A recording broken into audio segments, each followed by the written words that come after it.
คำมืดจืดตาได้รับภารกิจจับงูอีกแล้วเนาะตั้งแต่ย้ายมาอยู่นี่นะจุเจ้าค่อยได้สิเป็นแบบพรานจับงูแล้วนี่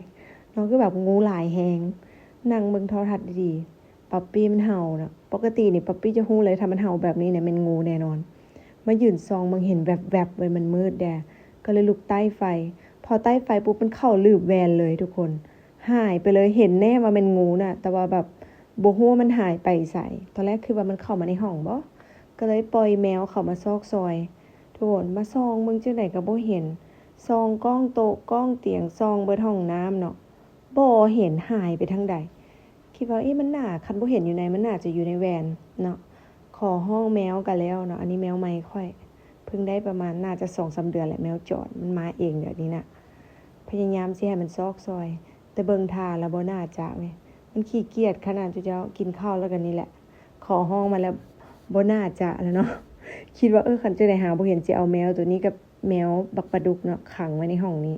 ให้มันซอกงูเบิดคืนเลย ความคิดแต่ว่าทีนี้ก็เลยกลับไปลิ้นโทรศัพท์เนาะไปแบบเฮ็ดนั่นเฮ็ดนี่แล้วยินปั๊ปปี้มันเห่าอีกเนาะเห่าอยู่บนเก่าหั่นแหละเนาะปรากฏว่า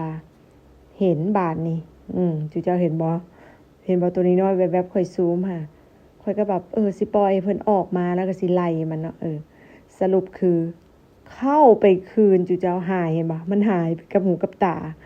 มันเข้าไปในลืบแวนค่อยก็บ่ได้ทาแล้วเนาะเข้าไปในเฮือนเอาฟอยเคาะได้บัดนี้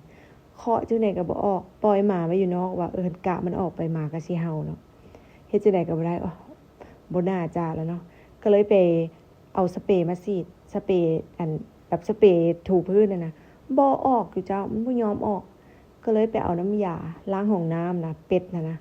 แมวกำจัดบ่ได้เขาไปเอาเป็ดสีม่วงนะมาหดอ้อมมาอยู่หั่นก็เลยคิดว่าเฮ้ยถ้ามันอยู่ในหั่นจริงๆมันต้องออกมาแหละ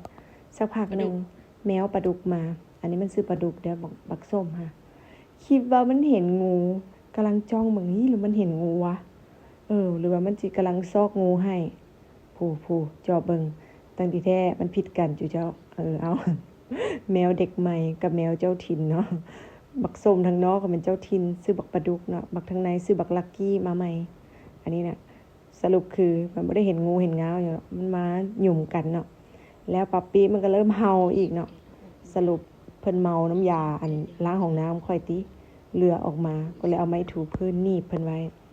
สรุปก็คือบ่ฮู้ว่างูหยังดูเจ้ามันประมาณนิ้วก้อยนี่แหละแต่ว่าถ้ามันเป็นตาย้านเด้อเขาก็เลยเอากระติกน้ำนะอันกระตุกน้ำนะ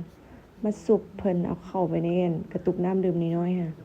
แล้วก็วีออกนอกหัวไปเลย